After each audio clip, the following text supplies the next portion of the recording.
Welcome everyone to the Sunday Roast, and we've got another special guest on. Corey, please introduce yourself. Tell us about your work and what you've been up to. I'm trying to survive the crisis of democracy. That's a polite way to put it. We'll talk more about that. And I have two things that I've been up to. One is a podcast and YouTube channel that's about what we're going to talk about today, about the crisis of democracy. The irony of the current moment is that the President of the United States outlined in our Constitution in Article 2, which actually creates and limits the presidency, the president has to take an oath to preserve, protect, and defend the Constitution of the United States. Imagine that. So what this podcast is about, I do it with an amazing comedian, John Fugelsang. It's called The Oath in the Office. You can find it on Apple Podcasts or on YouTube. It's top 5 in the Apple government category. Thank you.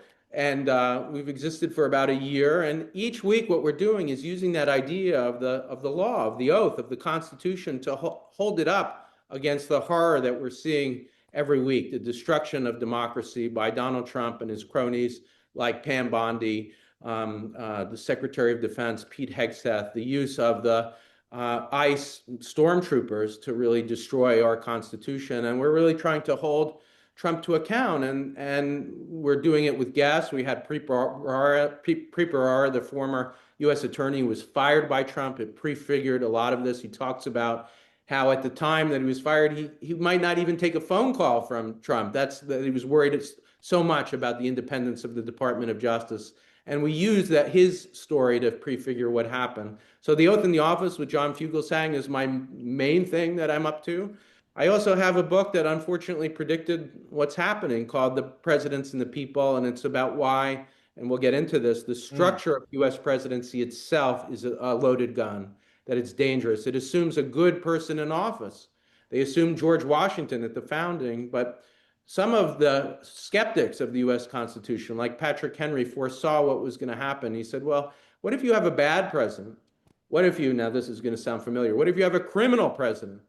That what's going to happen is that the office is so powerful, so dangerous, it could collapse democracy. And so I tell the story in the book of why Henry was right, but also this is important for the podcast and the book, how we fought back, how citizens recovered our Constitution. And that's what we're trying to do also on the podcast, is use the ideas of that book, use these interviews, use the moment to talk about the threat to democracy, but also to provide hope. And that's what I'm hoping to talk to you all about today too. Wow. That's an intro, and I will reiterate it. Congratulations on getting to top 5. That is phenomenal.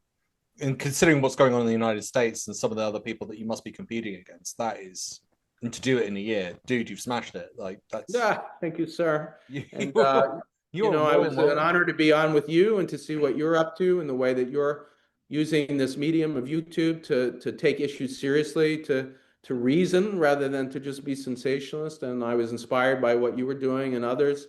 And, people in the United States are suffering right now. I don't want to hide from that. It is really frightening. But, democracy is about reasoning and about being calm in the face of crisis. And that's part of how we're going to recover. And I don't think that it's a great dynamic in the interviews. And my co-host, John Fugelsang, who's also a best-selling author, it's the dynamic, but it also is the need, because the moment is so frightening right now that we really are facing a destruction of our constitutional system, of our democracy. And so people want something that's honest, but also that's not bleak, because we're not saying give up. We're saying the opposite, that we're going to fight back and we're going to prevail in the end. I said we were considering how things are breaking. It's interesting that we use that term, and that you're fighting back and what you're fighting back against. And I think that's going to be our opening question to you. Is America a dictatorship? Is that how you see it right now? Or do you think it's steps away from that? Well, I'll begin with the danger that I've already alluded to, but I want to lay it out, and you'll see why this framework is so important for analyzing the moment. I think to answer that question, we've got to think about our wider history and also the context that this is happening in. When I was debating, when you and I last spoke, and going around the country debating Republicans in particular, and moderate Republicans at the time, about why the election of Donald Trump could result in dictatorship, many of them said, that's just hyperbole. We hear things like that all the time from Democrats about Republicans. And my point was, this isn't a Senate race. It isn't a race for mayor. If it was, maybe it would be hyperbole that the election of somebody could destroy democracy. But the presidency is unique. It is the commander in chief, controls the execution of laws, which comes with all sorts of power.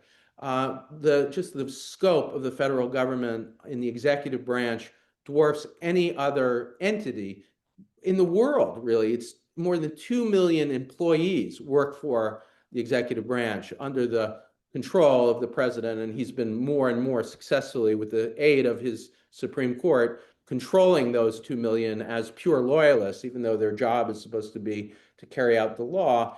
And what I was saying, and which unfortunately has come to pass, is that although in his first term we didn't have stormtroopers, he's realized that he can grow ice with the aid of his worst allies, anti-democratic forces, to really shut down civil liberties. And that's come to pass, that he could use the pardon power which is supposed to be, Hamilton called it the benign prerogative. It's supposed to be used for good. He could use it to pardon co-conspirators. He did that with the January 6th prosecutions. And all this has come to pass. I really wish it was hyperbole. I wish I was wrong. But the prediction of the book, which is, this doesn't happen by accident. The US presidency is a loaded gun. The way Patrick Henry put it, to go to your question about dictatorship, is he said, look, what's going to happen if you get this bad, even criminal president, is they'll start with small crimes.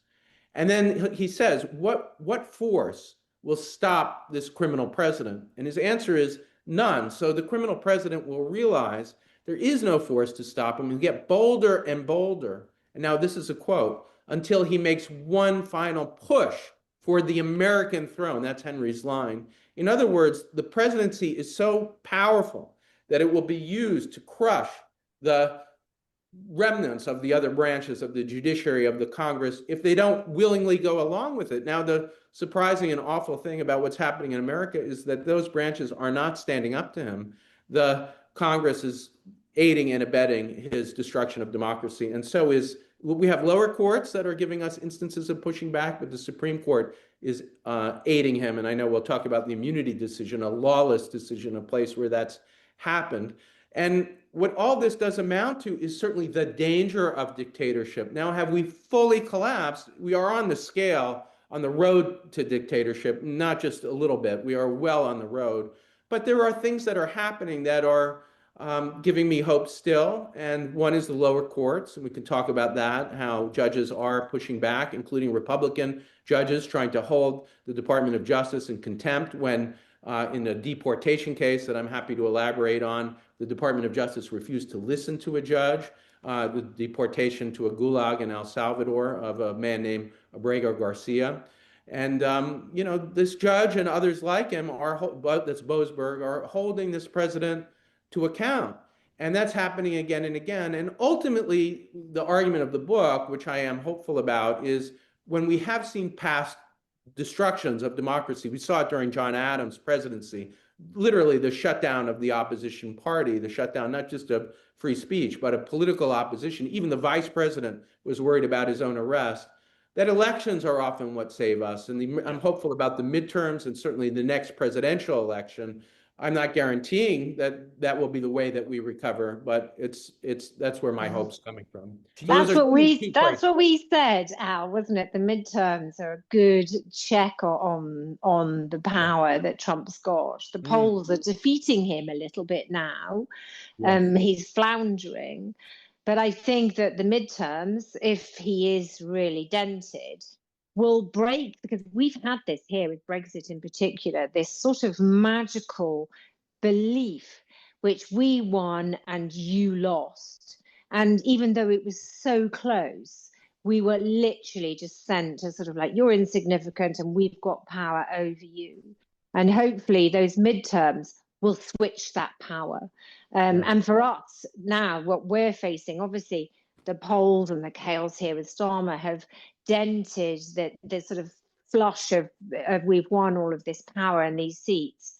But I think as we go into our locals, like your midterms, then that is going to change things. I mean, we've got a bit more complicated situation with Farage in the background, but with a by-election coming, which I think the Greens are likely to win, and errors that are being made, and also with Trump being put under pressure, that this sort of triangulation that we've got in this abusive relationship between Britain and America is not, I think the pathway isn't that clear as one might assume. And so it is really important for people that believe in democracy to reach out together. I mean, look, when Hitler was in power and he had such control across Europe, Europe was a long way from America there. You couldn't easily communicate with people in America from Europe. You couldn't easily communicate with people in neighboring countries.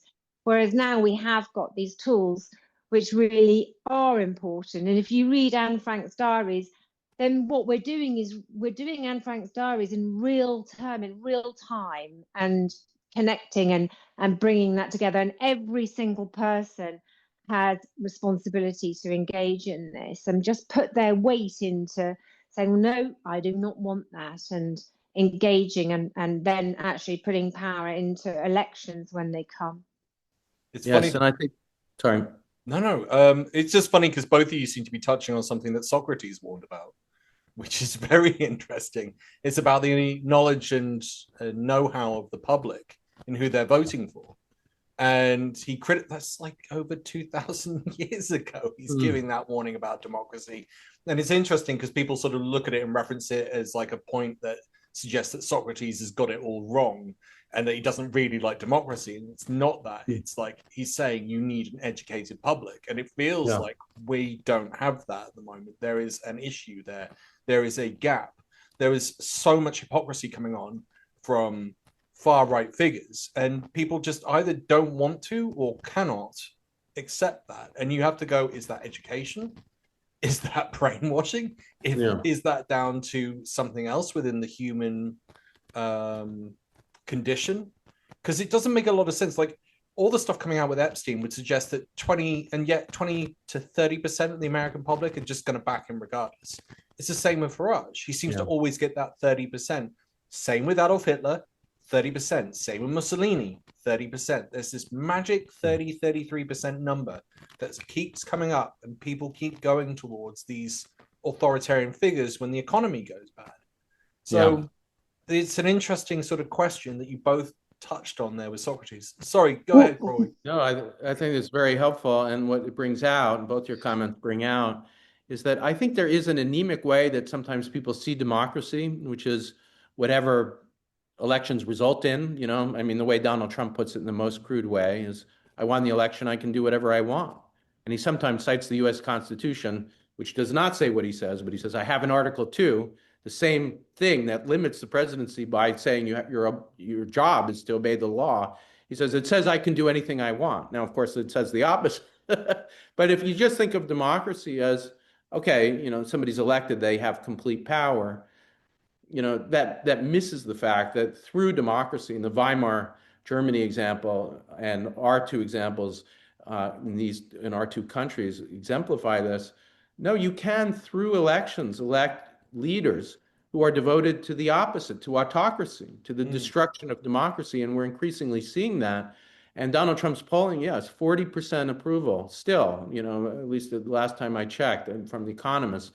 It's incredible. What are those people doing? They are affirming an anti-democratic leader. And, the Nazi example, you don't want to overuse it, but especially the collapse of Germany, the film Nuremberg, on Netflix, the Hitler and the Nazis documentary, which I recommend to everyone. When you listen to Goring during the Nuremberg trials, he explains, we tried a coup, that violent coup, the beer hall coup, it didn't work. So what did we decide to do? We tried to use the mechanisms of democracy to destroy it.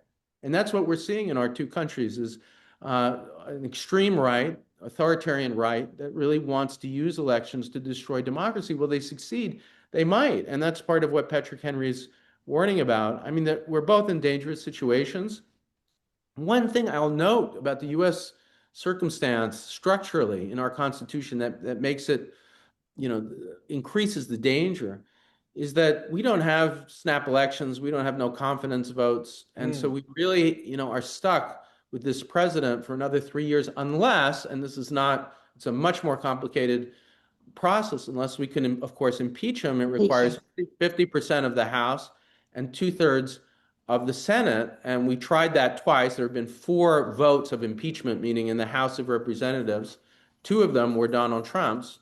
And we've, even with the extreme of January 6th, by the way, part of impeachment's purpose, if you can succeed, which we did not, of course, is that there's a second vote after removal. 50% of the House of Representatives, we have a bicameral legislature, but bicameral Congress, then the Senate 2/3 to convict. There would have been a second vote in January 6th or in the prior impeachment about the Ukraine phone call to disqualify him from running again. That would have saved us. But because we failed, that's why we're here. But, my view is, even if we can't successfully impeach him in the sense of remove him, and get to that, he can't run again. We'll talk about this, but he can't run again for president. But it would disqualify him from any office, and it would be an important vote. Even if we don't get those votes, putting it on the agenda, calling it out, as the 3 of us are, as a threat to democracy, that would be a victory. And that could only come, of course, with successful midterm elections that defeat his party. I think the parallels with 1930s Germany are it's really dark and shocking. I mean, yes. You said Hitler attempted a coup. Well, so did Trump. And yet the people that had the ability to vote him from being able to run again in office through impeachment were like, nah, it's all right. He just tried to kill us. And I said it last week. If I'd been... Mike Pence saw him at Jimmy Carter's funeral, and Mike Pence's wife had just refused to acknowledge it. But Mike Pence shook his hand. And I'm pretty sure. Let's put it this way. Kill you. If he tried to kill you and you shook his hand, I mean, why? I'm pretty sure I would have punched him in the face, because that's one of the few opportunities you'd ever get and have a full-on brawl with him, because he tried to kill me. And I also thought to myself, if it'd been the other way around and it'd been my partner as vice president and he tried to kill her, I'm pretty sure I would have jumped him. Like, there's because the security service weren't around him. He's not secured. He's in the church, so they're just on the outer edge. So that is one of those few opportunities. And you're like, what are you guys doing? Like, shaking his hand and going, yeah, it's all right. You tried it. Like, literally, there is a moment where he pings out that text, and you could see within seconds of Mike Pence needs to do the right thing. The crowd in January 6th are then repeating that on mics, along with the chants going up, hang Mike Pence. Yeah, you're like, absolutely. What the fuck is wrong with you? What you're going? Sorry, I'll finish off on this. You're going, what's wrong with that 40%? I'm going, what's wrong with the Senate and the vice president? He's trying to kill you, and you're going, yeah, that's all right. I can live with that. We'll just use him again. Well, we're really getting into it now, and I'll say about Mike Pence, there's a lot to criticize him for, but one of the insane things I did not have on my bingo card when Trump was elected was that the only reason that coup didn't succeed, it did almost succeed. That's one of the things that's not understood about it. And really, probably the main reason it didn't succeed was Mike Pence's refusal to go along with the coup.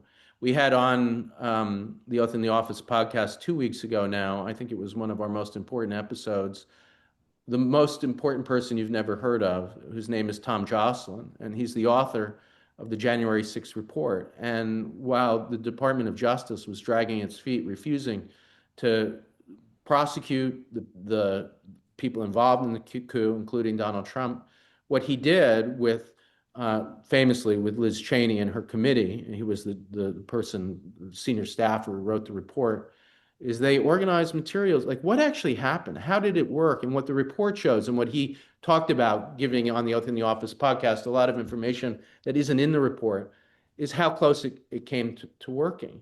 And there were really multiple parts to it. It was a horrible, terrible, anti-democratic, but savvy strategy that combined both the plan to give fake slates of electors from our states and to claim wrongly, but the Supreme Court might have gone along with this, that the vice president really had the power to decide which slates of electors to accept and which not. And just for context, for those especially not in the United States, our electoral college is very convoluted. We don't elect a president through parliamentary majorities or even through direct vote of the American people. We send electors that are proportioned based in part on the inverse of population, that states have a lot more, small states have a lot more representation. And the election happens on January 6th, where the slates of electors are sent to Congress for a special session. And this process, it sounds convoluted, it is convoluted, and they figured out how to use the convoluted process in order to, to have a coup. And to be more specific, the plan was if they didn't get to the threshold that they needed for a president to be elected, no one did. The Constitution in the 12th Amendment has an obscure process in which things go to the House of Representatives, and in a more complicated vote, each state votes state by state.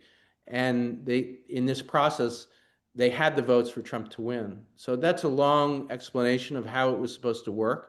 It came very, very close. There's only one reason it didn't work, unfortunately.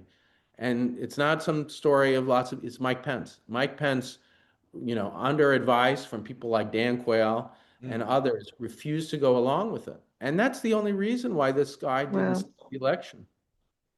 The other thing that I want to ask is, after January the 6th and Trump was found with all these documents in Mar-a-Lago, why is nobody asking what were those documents? Well, what did he take and what did he do with them? Why did he take them?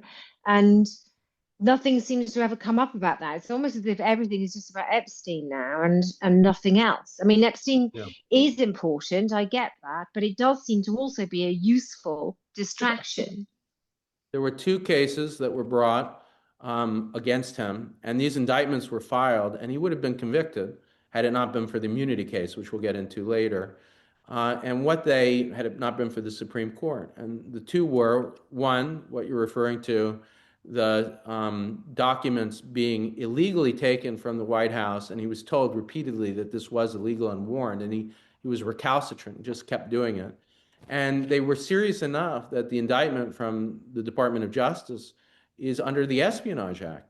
And we don't know what was in them, but certainly the accusation was that he was imperiling America's national security. There could have been war plans.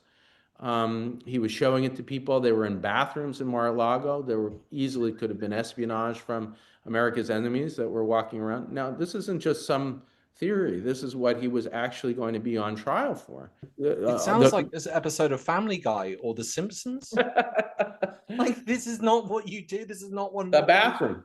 It was in the bathroom or in store closets. None of it was secure. That was part of it. And he was imperiling America's national security and the world's national security. No question about it.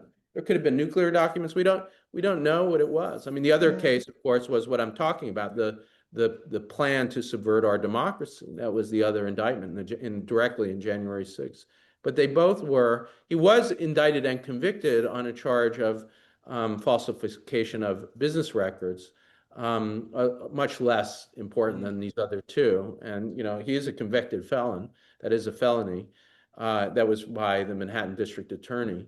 But these other two cases speak to, when I talk about him as lawless or a criminal president, it's technically true based on the conviction in New York. But these other two indictments also, were about as serious as it gets. And it literally were crimes against democracy.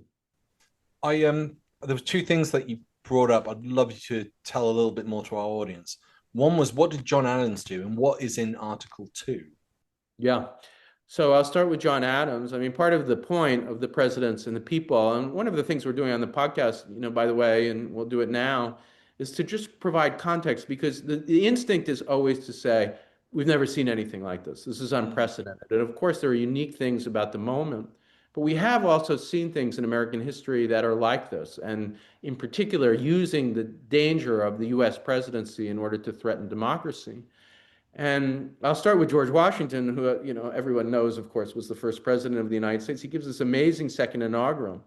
He says, look, I just took the oath of office, And this also goes to Article 2. What Article 2 does is require an oath of the president to respect the law. So the office is above me. And if I violate it, this is the amazing part of the speech, I want the people to upbraid me, that's his word, criticize me. And if I really violate it, I want you to subject me to constitutional punishment, to impeachment, possibly even to criminal punishment.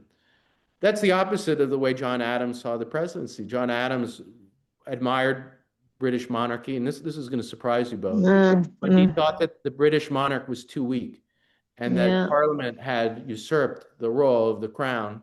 And the way he would correct that would be by aggrandizing the US presidency. And he was a fan of the idea that the meaning of republic, this is going to sound weird to you, and it was even weird at the time, could include monarchy, and that we need a president to be more like the monarch. So in 1798, he controlled all three branches, as Trump does. The court was, not officially Federalist, but it certainly was filled with his allies, including Samuel Chase, who he closely collaborated with and his party collaborated with. The Congress was Federalist. This is his party. And of course, he was a Federalist.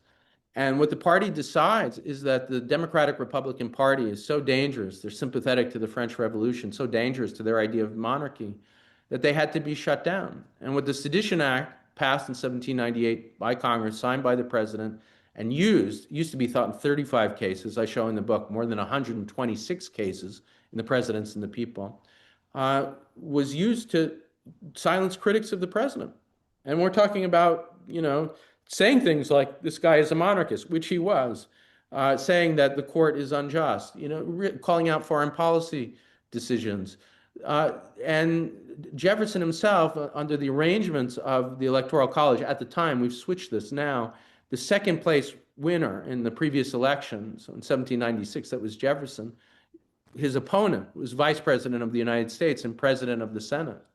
And Jefferson had to sit there and watch in the Senate as the Sedition Act was passed, and we know he was quiet because he thought he might be prosecuted. That's how bad things were. The chief critics of the president were silenced. An editor named Bache, another editor named Duane, another editor named Thomas Cooper. So we have seen this before. Now, here's the hopeful part. What happens is Jefferson's silence, there's a gap, a vacuum, and it's filled by these editors who are being prosecuted, who use the savvy of their own medium of the press to publicize their trials and to say, we're on trial for saying he's a monarch, and look what he's doing. He's putting us on trial for speaking out. Of course he's a monarch. And that catches on in the election of 1800 through their influence. Candidates didn't campaign at the time. Jefferson did try to give one speech and it didn't go well, and he stays home. So into the void steps these editors, and they turn the election of 1800 into a kind of referendum, monarchy or democracy. That's how they put it. And the election of Jefferson, when he says, the most famous line probably in presidential history, in inaugurals anyway, is, we're all Federalists, we're all Republicans. What he's really saying is no more Sedition Act. He allows it to expire. So it's both about, again, you see how this fits, right? It's about the threat, but also about the recovery. Wow. So I've listened a fair bit to Steve Bannon, who goes on about, some of the stuff in monarchy. And not only that, I don't know if you've heard of this English bloke called Maurice Glassman. Have you heard of him? So he's the only British Labour politician who was invited to Trump's inauguration. And he's an academic. He's Jewish originally. And he has been writing all this, his ideology, I suppose I'd call it, which is quite nostalgic. And apparently J.D. Vance wrote to him years ago because he loved his book, which was called Blue Labour. And Maurice Glassman was put into the House of Lords by one of our previous Labour leaders called Ed Miliband. You may not know who that is. But as Labour came into power, as Starmer came into power, I think they were sat there going, we've got to wait and see who wins the American election. And then Trump wins. And then suddenly it's like, oh, well, Maurice has got the golden ticket. And so Maurice is created this thing called Blue Labour, and the chief of staff of Keir Starmer is this guy called Morgan McSweeney, who is the protege of Maurice Glassman.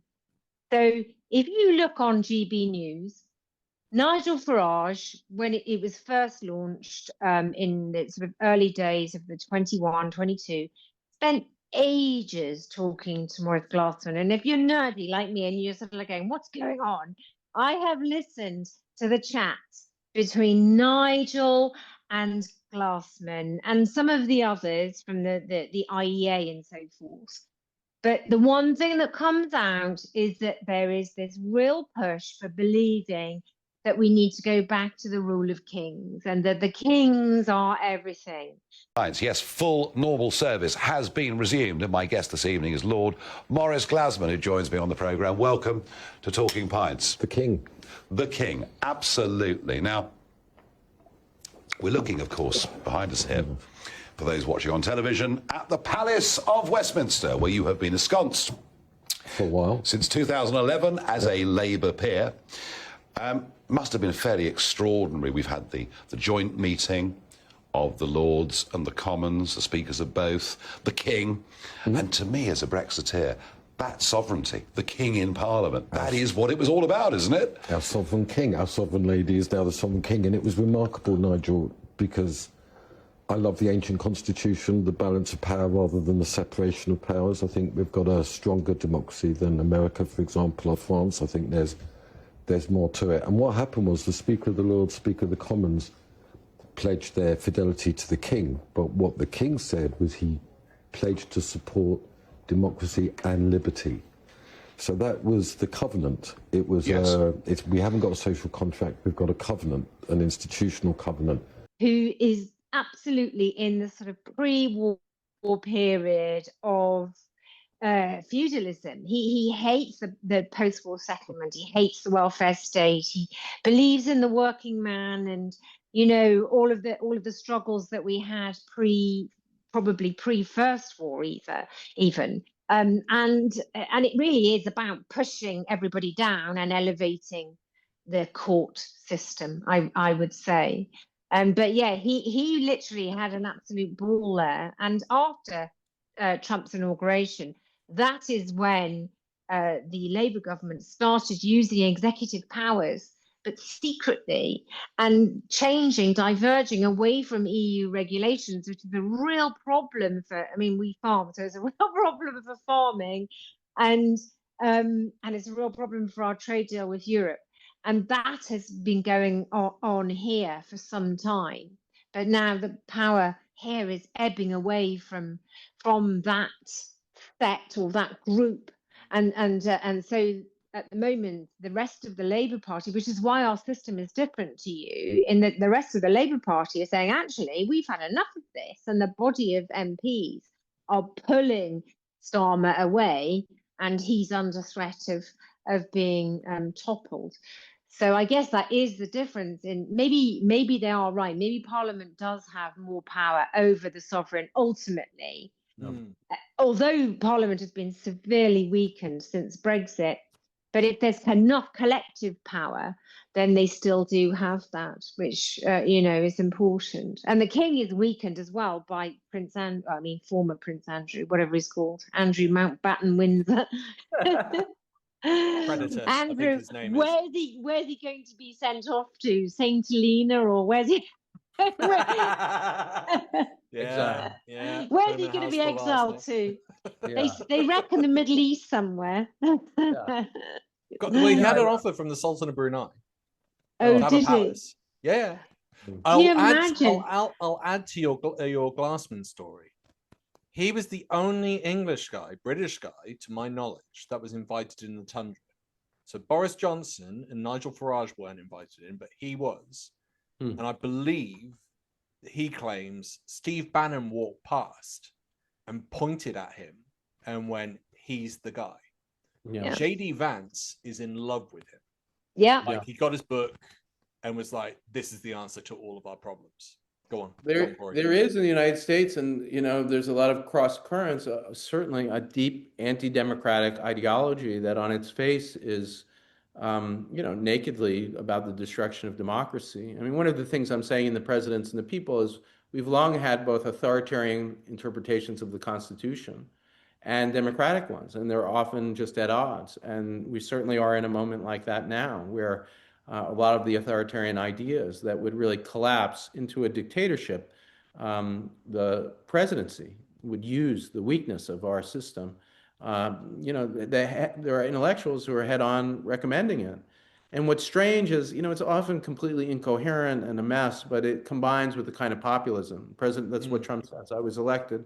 So when he says, I have an Article 2, it says I can do anything I want. What he's mistakenly referring to, I mean, if you know anything about the American Constitution, you know how ridiculous that sounds, because the way our Constitution works is that we have Article 1 creates the legislature, the Congress, but it also deeply limits it, both vis-a-vis the other branches, but also importantly, vis-a-vis the states.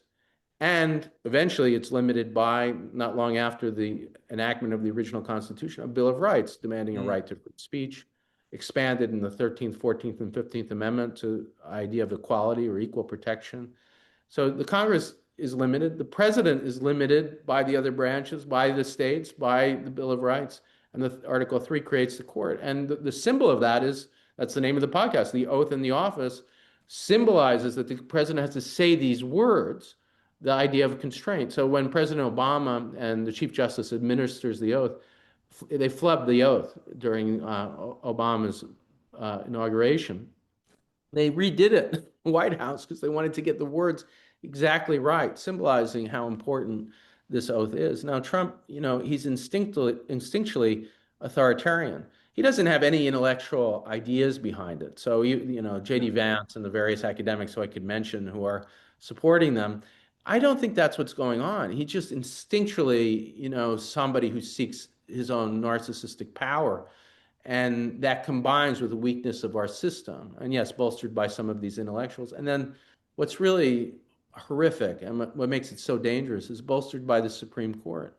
We never had a case that said sitting presidents were immune from criminal prosecution. And we definitely didn't have any cases, any law that talked about former presidents being immune from prosecution.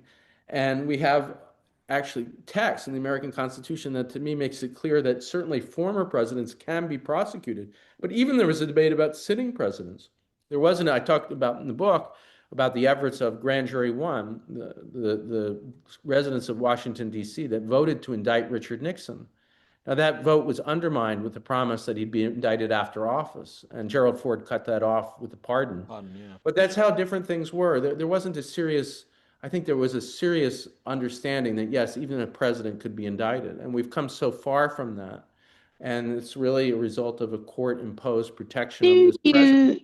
Do you think that Trump has sought the highest office to escape prosecution of Epstein, knowing that it was coming, or do you think he always wanted to be president? Epstein. I think. Say it again. You think Epstein? Al thinks Epstein. I think it's all the above. He is a megalomaniac. He wants power at all costs. I think he admires Putin and his wealth. I said, this is genius. Putin declares a big portion of the Ukraine. Putin declares it as independent. Oh, that's wonderful. So Putin is now saying it's independent, a large section of Ukraine. I said, how smart is that? Yesterday, reporters asked me if I thought President Putin was smart. I said, of course he's smart, to which I was greeted with, oh, that's such a terrible thing to say. And I said, he's a better leader than Obama. But he does get rid of it. I said he's a better leader than Obama, because Obama's not a leader. So he's certainly doing a better job than Obama is. Putin said Trump is brilliant. And Trump, no, Putin. Now, I don't know Putin. We did do 60 Minutes together. Now, we weren't together, but he was on, I was on the same night. We got great ratings, by the way. I would treat Vladimir Putin firmly, but there's nothing I can think of that I'd rather do than have Russia friendly as opposed to the way they are right now. Russia, if you're listening, I hope you're able to find the 30,000 emails that are missing. And he is using the U.S. presidency in an ambition to try to become, I don't think he'll succeed, thankfully, but he's getting close to become either the wealthiest or one of the wealthiest people in the country. He hates the idea that Elon Musk and others are wealthier than him, and he judges, himself against others on the basis of wealth. And it's, there are multiple reports now coming out by credible fact-check news organizations trying to calculate the amount that he's essentially stolen. And it's in the billions of dollars. Well, So why do it's the immunity, American it's public wealth, it's power, it's all and the these American wrong. public don't mind that he's robbing them blind? I mean, Well, gosh. If you want to go talk about the amount of debt approved by each president, Donald Trump approved during his whole term $8.4 trillion. If you want to talk about what he approved in terms of without COVID-related spending, that's about $4.8 trillion within his first term. Joe Biden approved $4 trillion total, $2.4 trillion of which happened of non-COVID related spending. The result of it, it doesn't matter what you're talking about, because Joe Biden approved half the amount of debt than your savior, Donald Trump, did. The majority do mind, 40% don't mind. That's the problem. And the problem with our system, as I've been talking about, is that he's there absent impeachment for 3 more years. And yes, in the British system, there would be no question. We'd be able to get rid of it. Oh yeah. But you have that system. It's just never been enforced because the cabinet can remove him. We have something called the 25th Amendment, but it's very, very different than no confidence. Our vote of no confidence, yeah. And I'll tell you how it works. It was passed in the aftermath of the Kennedy assassination. It's relatively recent. And it allows for the vice president and the majority of the cabinet to initiate a removal. Now, here's the problem. In our system, these aren't members of parliament or members of Congress. They're his loyalists. So it's Pete Hegseth and Pam Bondi and J.D. Vance. That's who we're talking. So we're never going to get to that moment. Now, there are additional requirements that it be approved by Congress too, which we would never get eventually after 30 days. But the cabinet won't turn on them. It's a totally flawed system of removal. Now, it outlines legislation that's possible that was never passed, in which, like, for psychological reasons, boards of psychiatrists could have, and psychologists could have initiated this process, but that's a dead letter. So it's a worthless route. There was a lot of talk in the first term about the 25th Amendment, when it wasn't that the cabinet was staffed with obvious loyalists. There were at least some who were like, oh, maybe this is a person of decency, but that's long gone. I mean, you look at Pam Bondi, you look at Pete Hegseth. By the way, I taught at Princeton. I know Pete Hegseth took the class that I was a teaching assistant for, and I'm trying to calculate whether I was his TA. I'm putting it at 80% that I was. I can sort of remember him. I know that he took the class that I was teaching for. What was the name of the class? Ready? Civil Liberties. Wow. Are you trying to say that this is all your fault? I'm sorry. Take the blame. And I have to say that, I look at it, and I said this to Al earlier, how much longer of Trump? I mean, it's bad here, but then you're looking there, and then we rest of Nigel Farage here, and it's like, how is this going to play out in the next 3 years for us? As to whether the Labour government will cling on for the full term, and what comes next. But I think for sure, the midterms are going to be really big. They're going to have, they're going to have a big impact, because if the Republicans lose big time, and that's what's going to happen here in the locals here, because Labour is really going to do badly, that I guess the balance of power will change, because the Republicans will think, oh God, we're going to lose power in the presidential election, or that could motivate them to accelerate, the voter manipulation. Yeah, I mean, and I don't know how easy that is over there. I gave you the convoluted process that they tried to use to steal the election January 6th. It almost worked. It didn't, thankfully. Now, thankfully, our elections are largely in the control of the states, so he can't control all of them. But he's realized that, and Trump, and so he's been talking in recent weeks about, this is his phrase, nationalizing the elections. Yeah, I heard that. He can police them. And he had also, this relates to the FBI raiding in Georgia, an election office, looking for the fraud that doesn't exist. And so, he's making moves that are frightening. This isn't somebody who has any compunction about cheating. So when he talks about nationalizing elections, we have to really be aware of that danger. But surely he's also, and a lot of them are aware that if they lose power, then they are in the frame for probably prosecution at some stage and going to jail. I would think that's also what's keeping them in power. We have a phrase on the oath in the office. We haven't made T-shirts yet, but we might, which is he has immunity, you don't. And, we're trying to remind public officials that, yes, the president of the United States likely can't be prosecuted for a lot of what's going on. There are ways of prosecuting, and I could talk about that, and ways of reversing the immunity case. But certainly those around him can be prosecuted. There's no immunity, absolute immunity in any way for so many, including Pam Bondi, Attorney General. They ought to be reminded about the Nuremberg trials, because it can come around, and history shows that it can. The balance can be moved. In the case of the president, we've had a couple public officials. We're not just choosing any representatives. We're trying to choose those who are with us, united in trying to recover our democracy. And I'll mention some hope. We had Sheldon Whitehouse, who's a senator from Rhode Island, and a lawyer and former prosecutor. And one of the things we talked with him about, we're trying to really not just get talking points, but try to really figure this out, is ways of reversing the immunity case. Now, one way is a constitutional amendment, which is very hard to get. But another way would be through ordinary legislation using the language of the case, which talks about presumptive immunity for official duties. And if you listen to that, that's legalese for saying the immunity can be overcome for a really good reason, and especially if it's an unofficial duty. So where's the line between official and unofficial? I mean, I'll give you a way of thinking about it. If you commit a crime, that seems to me to be unofficial. So you could, that's what's nonsense about the case. So you could narrow the meaning of official duty and up the idea that the presumption of immunity can be overcome by a good reason, and define those things. That would give courts a way out to undo the damage that they've done. I've got to believe they're seeing, even the Supreme Court, at least 5 of the justices, the terrible decision that they've made. We've had some evil decisions, Dred Scott denying all Black Americans rights. That's the most evil. But, in the next level down, it certainly includes the immunity decision. And that's one of the things we've got to do, is figure out how to get around all of these structural things that have enabled this narcissistic megalomaniac to take over our country. And it's first past the post that does it. It's the voting system, which after Hitler was destroyed and we sort of sorted out Europe, we gave them more proportional representation. Going, but in Britain we don't need it because we're immune from dictatorship. I mean, what a joke.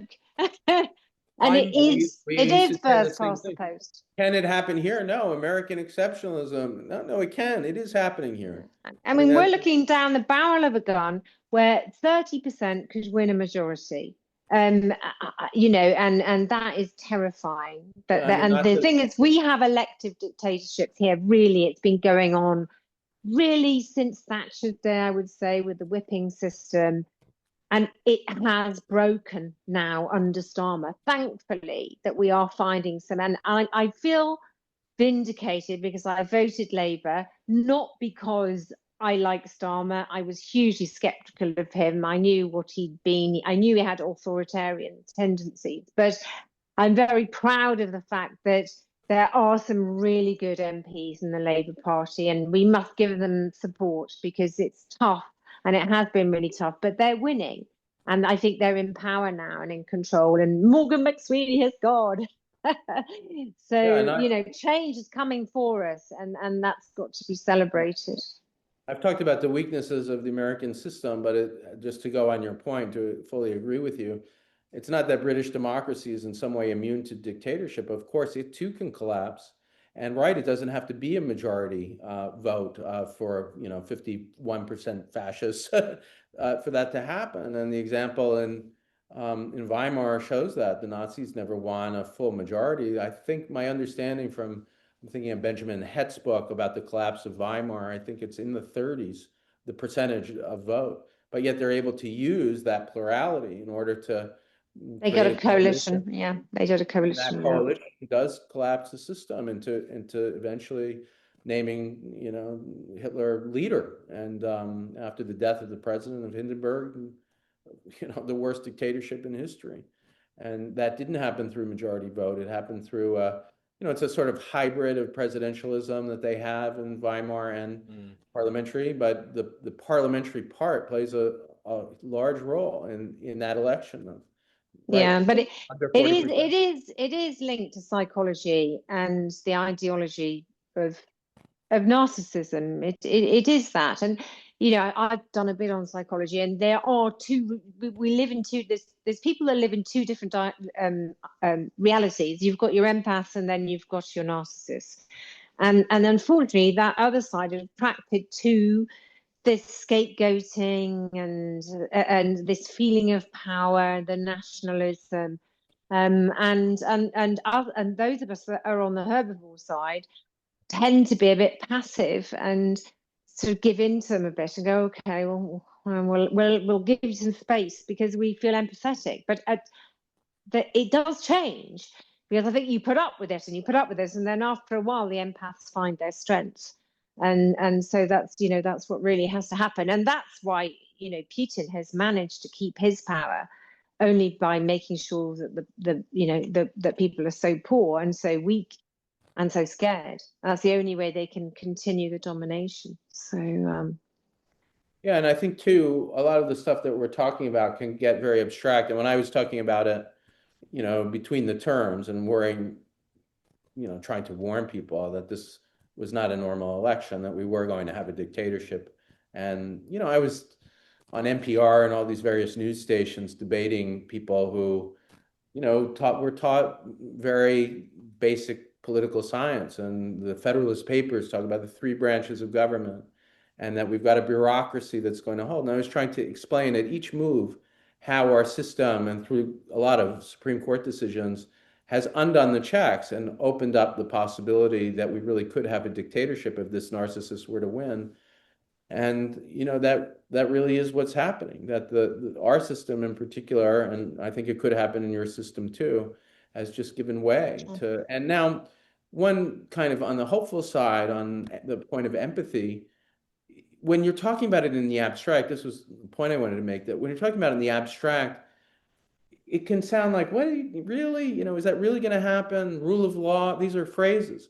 But when you see a 5-year-old kid taken by stormtroopers as bait for father, and you see these horrific detention centers that they're building, and you see the murders of 2 U.S. citizens who were doing nothing more than exercising their right to protest and try to hold these stormtroopers to account. That's not abstract. And the empathy starts to come even from those who might not like these phrases, free speech, the rule of law, might not care at that level. And so that's what happened in history, in that John Adams story. It was that these editors were able to show you, I'm being imprisoned for my belief, using clever, techniques, irony, but also just empathy. And so that's part of it. I was telling Al, I was over in Asia recently, and I was on a plane, and I was next to a lady from Washington, and I couldn't help it. Oh, you're American. Oh, what do you think about Trump? And I really don't like him, and is what I said. And so she's like, well, yeah, and at least he's clearing things up. And I said, what do you mean? Oh, well, the local parks are so much clearer, and there's so many homeless people. And I went, oh, okay. So what's he done with them? I said, well, no, that's easy. He's just put them in camps. And I went, oh. I said, well, that sounds a little bit like 1930s Germany. And she just looked. She gave me a sort of double look, and sort of she wasn't happy. It was uncomfortable between the two of us, and I just thought, I'm not going to let you feel that you've got power over me, love. And so we sort of continued, but she was definitely miffy with me. And I sort of said, look, America is a really wealthy country, and Britain, we talked about homelessness in Britain, and I said homelessness in a wealthy country, it shouldn't be seen. We can afford social housing for everybody, and it is wrong that we've got homeless people. And on that stage, he sort of harumphed and didn't speak to me for the rest of the flight. But that is the problem. It's people like that middle class, comfortable, can afford to travel, and don't give a bugger about people. And that's the problem, is the empathy thing again. And not also thinking about the bigger picture. I'm all right, Jack, and bugger everybody else. And, I never think like that. I always am aware of my surroundings, and I'm always aware of my rights. I'm always aware of feeling secure. And that is a psychological thing that not everybody has that. And teaching-wise, that's what we need to teach more of. Are you aware of the frameworks around you? Because for some reason, I've always been aware of it. So this is really interesting. So I'm going to put on my sports science hat here. Yeah. Which one would you think is better for an athlete? Not always, but a large chunk of the time. A player that can have empathy, or a hard-nosed player that's just going to try and do the job and is self-critical and self-motivating? Which one would you expect to be the sort of sports person that you'd like to have in your corner? I think there's a difference between a sports player and a politician, though. There is, but there's a reason behind this, and I'll explain why. So if it's a team sport, you want the empathetic person. Yeah, team sport needs empathy. Yeah, a single. And you think something like maybe one person, like let's say pool, snooker, you'd want the hard-nosed. I'm going to do it, bash my way through. I don't know. They still need feelings. They still need to employ a team and be good employers and be good to their team. Otherwise, nobody will work for them. So there is that. You would be right. Empathy is a better characteristic generally in sports because you're able to be self-reflective, and therefore you can grow and you can learn from your mistakes. And the irony of what you've been saying is not irony, but the points that you've been making sort of slightly skirted around this. Someone like Trump doesn't have that. And we saw that when he was told, what about the victims? And he just shrugged his shoulders. We saw that with Pam Bondi when she was asked, can you just acknowledge these victims who have, out of their way, tried to get in contact with the DOJ and have not been able to? No one's spoken to them. They've been refused. And she refused. She couldn't deal with that level of empathy. Then I'm going to go a bit deeper. If you listen to Nick Fuentes, I'm assuming you've had to... Yeah, you're aware of him. So for those that don't know him, he's said crazy stuff about Hitler. He's said crazy stuff. He's selling Epstein merchandise. He's found the clothing and replicated it and sold it. But if you listen to him, he has zero empathy. He cannot process it. He thinks empathy is for the weak. And the irony is actually the evidence is showing that actually with empathy, you've got a lot of strength. Even Piers Morgan, I listened to an interview he did. And he I can't remember who it was with, but he was talking about empathy as well and how it was a weakness and that you should just man up, is his own words, and pull your socks up and just get on with life. And, unless you've got a chronic disease or you're about to die, you shouldn't really be worrying about life. And you're like, wow, that explains so much. So you've got this dialogue within society thinking that empathy is this weakness. And I'm in no doubt Hitler and all that crew are exactly the same. You mentioned stormtroopers. Wow, isn't that interesting? I wonder why. ICE are pretty much the Sturmabteilung, the stormtroopers of Nazi Germany, the brown shirts. They're the guys that basically went around and just kicked the living crap out of people. And there was even a story I discovered called the Potemkin incident, where 5 stormtroopers broke into a house and killed a guy in front of his mother. And it went to jury. Hitler was put on trial and showed up by the lawyer, which Hitler couldn't deal with. But Hitler put so much political pressure. They were debating about the death penalty for these guys. And he managed to put enough political pressure to stop that, but they got life imprisonment. Guess what happened as soon as Hitler got into power? He offered them pardon. Offered them a pardon. Jobs. Where we heard that before, all those ICE guys. And then Pam Bondi yesterday this is now Sunday, this week, she got confronted on that. She said, you got January 6th there. This is him on video footage attacking a police officer. Are you okay with that? Didn't want to answer. No empathy. And so there's no growth. So when they get down these ruts, which they tend to do, they don't have the capacity to fix it. That's why these tariffs are going to fail. And on a more positive note, this Epstein thing, I think, is going to damage them. I mentioned Nick Fuentes, who is nuts. but he's one of the biggest podcasters in America. Yesterday, so this week, he was saying, don't vote MAGA, don't vote Trump, fuck those guys. They promised the Epstein files, they haven't delivered. Fuck Trump, fuck MAGA. All the way through his like long hour diatribe with some other weird looking bloke troll character in the corner nodding along. And then there were points where he was even saying, switch over to the Democrats. And you're going, Jesus, that's a fracture inside MAGA. And it gets worse because to our American viewers, you probably know this guy. It's Roger Stone. He's been kicking around in the political scene since the 70s and Nixon and Watergate. Yeah, he was pardoned. He's attacking Steve Bannon over the Epstein files. And he's saying that Bannon's taking cash from China. And you're going, this is all unraveling. I think even Trump tried to get his, because you were talking about how you could remove Trump through the cabinet. A lot of those cabinet guys are inside the files. Even, I mean, it's almost maddening because Trump released them knowing full well that he's in them. And fucking Musk was jabbering on about releasing them and that Trump was in them. How did he not know he was in them when he was saying, let's go to the island? Can I go to your wildest party, Mr. Epstein?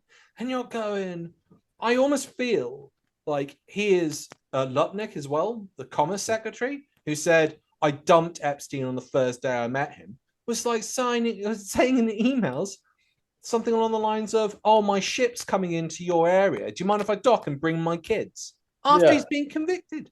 And I'll finish on this one note, just because we haven't said it, and it needs to get out as much as possible. Nigel Farage's Treasury Secretary has sent an email to Epstein, post-conviction. You're just going, what the fuck? That needs to go out because Farage needs to be held accountable on that, and the press aren't dealing with it in the UK for some reason. But going back to that, I think he's fucked in the midterms. Unless he could pass a bill to nationalize, as you said, the voting system, I don't see a way out. And I feel a bit hopeful on that. Can I get a bit of hope from both of you? Is there a bit of hope? I'm definitely I'm willing hope to that because that's what we need. We definitely need his power to be ebbed away and then, but you know, if too much goes, it might put the frighteners up them, and then they decide to do more going through. I am hopeful about the midterms. I'll say that there are ways to stop him. I'm hopeful in the long term. It's going to take time, but that we will recover our democratic constitution. That's part of the theme of the book, that we've lost our democracy and recovered it before. You know, even if it formally has remained the same constitution, we've moved in and out of authoritarian moments and democratic ones. And so I do think in the long term, we'll return to a democratic moment. And the midterms, I'm hoping, will be the beginning of that. And the real moment will come in the election 3 years ago, when we'll face possibly the decision of an outwardly authoritarian candidate, J.D. Vance, and those among the Democratic Party that are promising a restoration of democracy. One thing I really hope is that it won't just be a defeat of Trumpism, that it will be a restoration of the structure and laws of democracy. So having said that, and I want to return to the bigger theme of empathy, which I love, and I have a surprising shift to ask you about, a very UK shift. But before I bring that up, you know, I'll give one other frightening parallel to the stormtrooper story that you just told, which is that not only is there a parallel in the pardon of the January 6th perpetrators, but there's at least a question now about how many of them have become hired by ICE, because ICE's hiring process is cultivating white supremacists. It's really cultivating people like those who engaged in January 6th.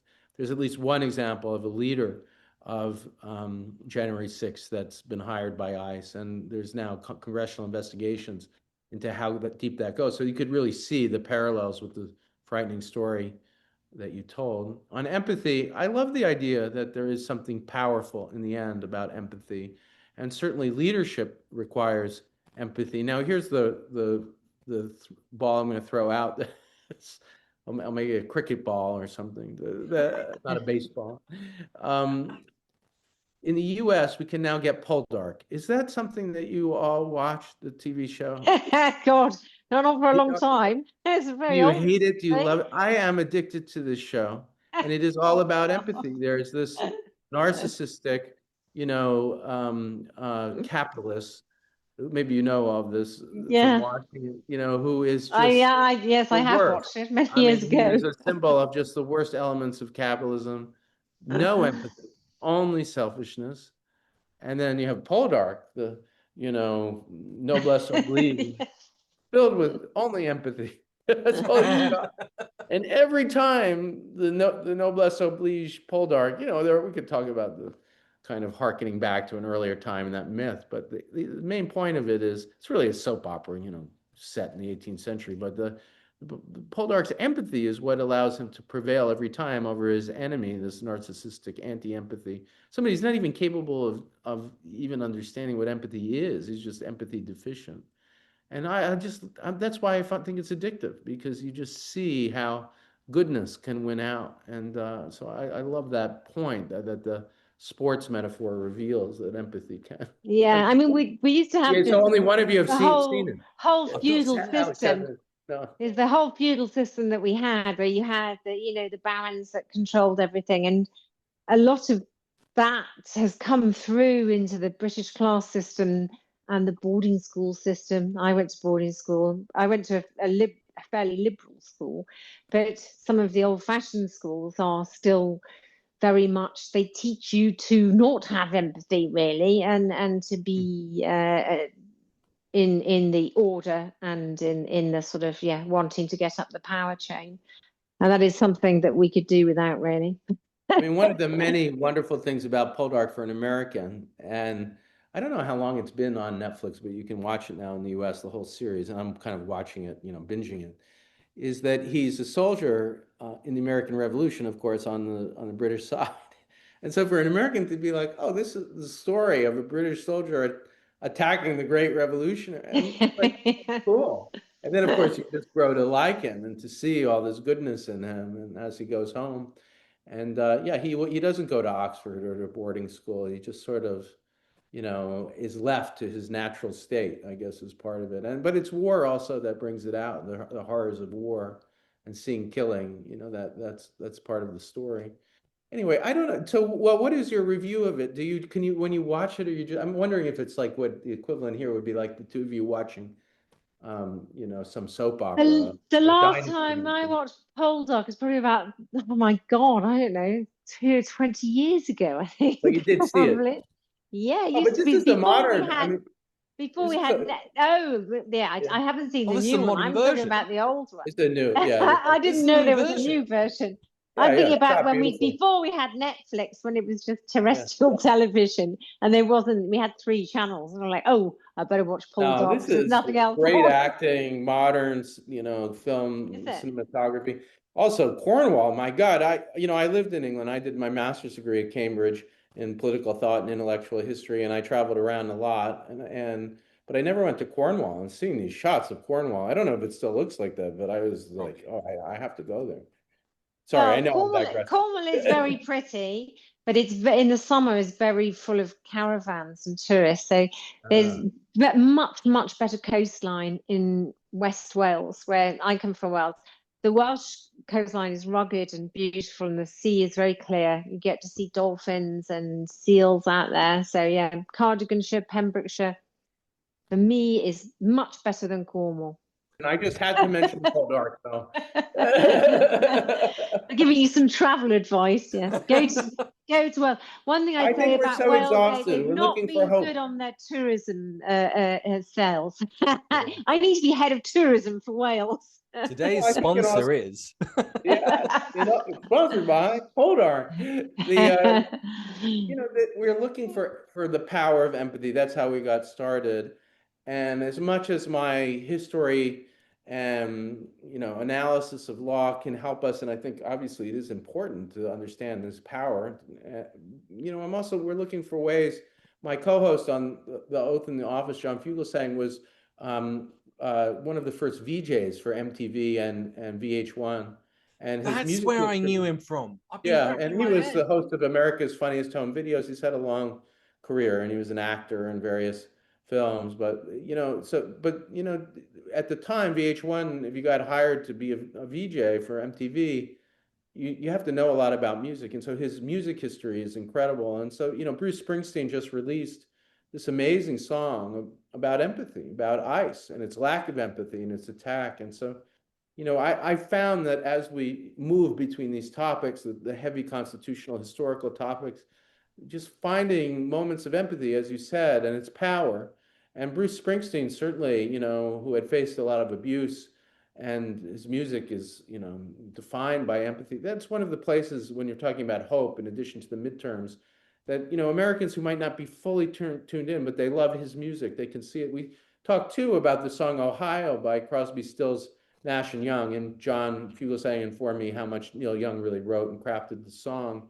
But that's a song written after, I don't know if you know about it, written after the Kent State massacre of students, about what Nixon had done to the country, this violence. And it was a turning point. Nixon's polls were steady. He won re-election in 72, and then after Kent State and other events like it, he was down in the 20s by the time he was removed. And so that's part of it, is empathy, and the harnessing of it through music. The Springsteen song is culture. Really, yeah, culture. I feel like the music in the 60s was far more protesty and aggressive to the government than modern era stuff. Like, I'm like, where's the punk or a new version of that? Where's the Dylan? And it's funny that Bruce Springsteen has to come forward to produce it. I feel like a lot of our artists are I mean, maybe I'm missing something. I'm probably Dylan hasn't. I look forward to your comments I look forward to everyone's comments on this. Well, there was Vietnam, and then we had Thatcher, and and then there was also the sort of liberalization of women, and we burnt our bras, and I'm older than you, so I remember these things. So it was a different time, and punk rock was particularly liberating. That you could just put a safety pin on your jacket and just go. Billy Bragg has a song, I guess, is another one that I keep hearing about. I haven't heard it yet. Billy Bragg, and we had the Jam and Sex Pistols, and it was. I think Billy Bragg has a song about ICE that's just come out. Oh, does he? Yeah. Okay, that's interesting. I will. You're right. It's not enough. We need more. The issue with music is that obviously the global corporations have got control of music now. This is really what this is what our enemy is. I totally disagree. Not in terms of YouTube and Spotify have completely revolutionized that. You can go and produce an album. It's going to cost you, but you can go to a studio, produce an album, and whack it out on YouTube. You're not going to be a mainstream. It's very rare for a mainstream artist to make it. In those days, somebody who was edgy would come through, and there was London Record Company, and they would make it. But it's different now. There was still a gatekeeper. Well, I think there is for the big stuff, and for us as well in Britain, because of Brexit, our artists are really suffering because they're not able to get across to Europe. They've got a very limited audience. There was a big committee in Parliament last week. You should listen to it about what is going on for British artists. And we are. I mean, I hate boasting about British artists, but we have been world leaders in music and culture. In some signs of some edges of, but certainly in music we have been particularly for popular music, and that is being curtailed by Brexit. And the reason for that is that the right wing, like Farage, they hate culture because it's their kryptonite, and that is something that is our weapon: empathy, culture, those sort of things that we need to use. But it's funny as well, because if you look at the youth voting stats at the moment, and we've got our youth voting dropping down to 16, like that's just gone into Parliament, so they'll probably come in before the next election. They're not being brainwashed by the crap that's coming out on YouTube and even gaming. Like there's a lot of crap on game. I game a little bit just to switch off from the madness of the world, and playing against people, and you're noticing that there's crap out there being thrown around, and nasty comments, racist comments, sexist comments on some of the platforms, and yet it's not transcribing into the youth voting patterns. Like I think the Greens said if they was down to under 24s, they'd get 350 seats. I'll double check that in the stats, but I saw a polling on that. I was really shocked, considering the amount of brainwashing we've been concerned about with social media and gaming and everything else. It doesn't seem. Yeah, but we've got a problem with a very much bigger baby boomer generation, and that the youngsters don't seem to go out and vote. In Australia, you have to vote. Whereas we don't have that here, so a lot of people are apathetic. They're like, "Oh, I'm not gonna bother to go and vote." But it's the same in Brazil, and it doesn't have the Brazilian voting patterns. I think it's based on your tax. So you get, if you don't vote, they add a $50, the equivalent of $50 real. That's it, real, 50 real fine on your tax bill at the end of the year. So most people should go out and vote, but the numbers fluctuate still with that. So I've often wondered how well that works.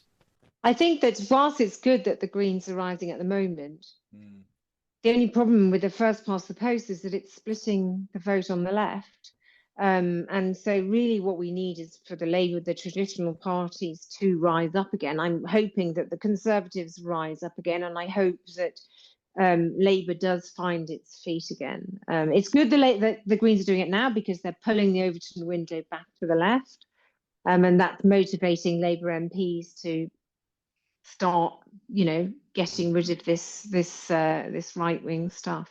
So I want the Epstein stuff to be pinned down more on Farage. He was getting advice from Bannon, he was getting advice from Epstein, and his fucking treasurer is going onto the island. He's what? And not he's like plateaued that's up there with though, hasn't Mandelson. he? He's plateaued, and you've got the same issue with Farage that you've got with Trump, that his base will forgive him or not. They just don't seem to associate him with any of that. They just think he's saying when I hear about immigration and racism and nationalism, and so they don't care what else comes with that, because they feel that getting rid of all of the black people, all of the immigrants, is going to make their life better. I don't know why. I don't know why they haven't gone to the hospital and realized that it's all the immigrants that are running the hospitals and everything else. I don't know. But their inner prejudices are what push them to vote. That's the good note to end on, is the positives of migration. And there are tons. The inventions of migrants that have come into the United States, minority groups that have invented stuff that have changed our lives. I think refrigerators, elevators, skyscrapers. It's just bonkers. America is full of immigrants. We're full of immigrants. It's just mad that you're actually closing the door on your own ancestors. I'll end on we're this. We're all immigrants, and some of them, all immigrants. And some of except for Native Americans, we all came from somewhere. And when you see Stephen Miller, for instance, who's such a leader of this fascist movement, and of course his family immigrated, as did mine, and it is a denial of the past. I will say one thing about Epstein that I don't want to be too hopeful, but the defection of people like Marjorie Taylor Greene, as they've come to see the truth, is kind of incredible to watch. And I'm not sure how sincere it is, but it seems partially sincere, and there's a lesson in it. We have two information universes in the United States. I was going to say this before too about empathy. Some of it is a lack of empathy for some percentage, but some percentage are it's very hard to imagine it, but in a totally different informational universe. They're seeing different TikToks, different Facebook Reels. They are not seeing the news that the New York Times or the things that I read. They're seeing they're seeing Fox, or they're seeing on Candace. I'm blanking on her last name. Owens. And Tucker Carlson. And so the information universes are so distant. Now, one moment, this is part of the hope that's bridged them, is as the Epstein files have come out, some percentage of those in the other information universe really believed that the QAnon conspiracy, that there was a global elite of child molesters. Well, there is something true about that, it turns out. And so our two worlds are merging. They were wrong about who the leader was. They thought it was Hillary Clinton. Now they see that Trump is implicated, and that is in at least some form of his base, and including leaders of the MAGA movement like Marjorie Taylor Greene, and there are others who are really committed to fighting child molestation. Well, they're realizing that this president is not with them on that, and that actually he's complicit in these horrific crimes, and they are horrific. And so, that's some hope, that these two information universes have some overlap now, and the Epstein files have been the one. And, members of Congress that have been extremely strong in criticizing him over this issue, they are not backing down. Thomas Massey is one of the most famous, in addition to Marjorie Taylor Greene. And so you do have this group emerging of Republican MAGA devotees who are like, wow, he lied to us. And so, there's some hope in that. It's breaking the bubble. That'll be a watershed moment. You make it sound like we can now all agree there was a global elite of child molesters. Well, I know. Do you know, my cousin used to go on to me for ages about this, and I thought, oh, she's going on about this conspiracy theory again. And then I spoke to the other day going, well, first things first, I've got to apologize. You're right. Yeah, they got the names wrong, and they thought Donald Trump was fighting it. No, he wasn't fighting it. He was part of it. He was projecting it onto Hillary Clinton. Yeah. But that's what they do, narcissists. They're masters at doing projection. Yeah. I know we're ending, but I'll also say it's one interesting story that's developing here is Hillary Clinton and Bill Clinton have been subpoenaed over the Epstein files, and they've agreed to testify on the conditions that it's public. And they are saying they have something to reveal. So. Oh, wow. Oh, I didn't know that as well, isn't it? If they don't, that's a good little wind up on Trump. That'll just keep him going for a couple of weeks, won't it? Well, now they're just trying to really add to that. They're backing off the idea of the public hearing. They're realizing that something's going to happen to them. Well, the thing is, if they go, then he's going to have to go, but he won't. But the pressure will be on him to go, and then if he doesn't, he'll just create that. The thing is, it's just never going to end. They've hidden the 3 million files. So we've only seen half, and the stuff that's come out is horrific. Yeah. So what have they hidden?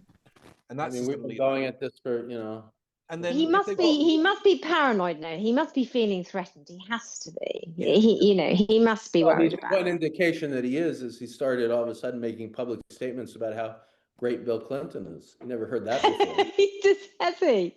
Oh my God! He's so transparent. He's not like hard to read psychologically. And why is he making all these great statements about Bill Clinton? On that note, thank you so much. Links in the description for Corey's podcast and book. Yeah. Thank you. Mind if I say the names again? The Oath in the Office? Go. Yeah. The podcast is The Oath in the Office. Check it out with John Fugelsang, who I mentioned.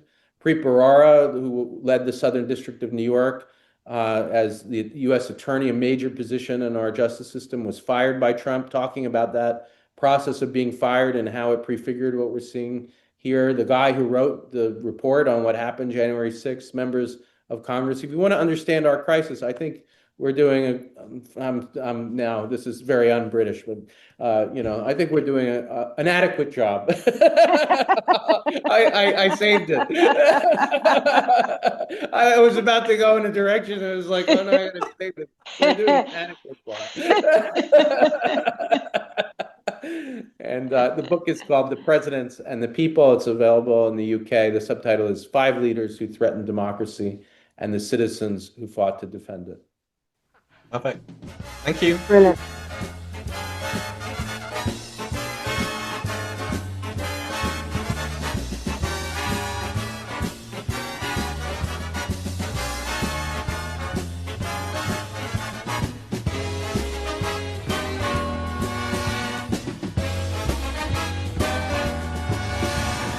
Tune in next week for another exciting story from the files of Police Squad. Somehow, Prince Andrew has become an American citizen. It turns out he was actually born there, so actually he's allowed to run for president. Do you have a term with Andrew, or do you have another term with Trump? Who do you pick? horrific choice that is, two horrific Ugh. individuals. But I am going to surprise everybody by saying that I would pick Prince Andrew because I think that this man is not competent enough to destroy our democracy. I think he's interested in his own craven, horrific, disgusting desires and not in harming us all. I mean, he has harmed some people, certainly, but I think he can do a lot less damage than this narcissistic megalomaniac wannabe dictator that is threatening all of us. And not just threatening Americans, but threatening the world. So Yeah, have yes. to go. Thankfully, we don't have to call him Prince Andrew, right? What is his name now? Andrew Mountain. Andrew. Mountbatten. Liz, Yes. Oh God, here we go. do you attend the World Cup with Donald Trump's America, or would you go to Adolf Hitler's Olympics? Oh,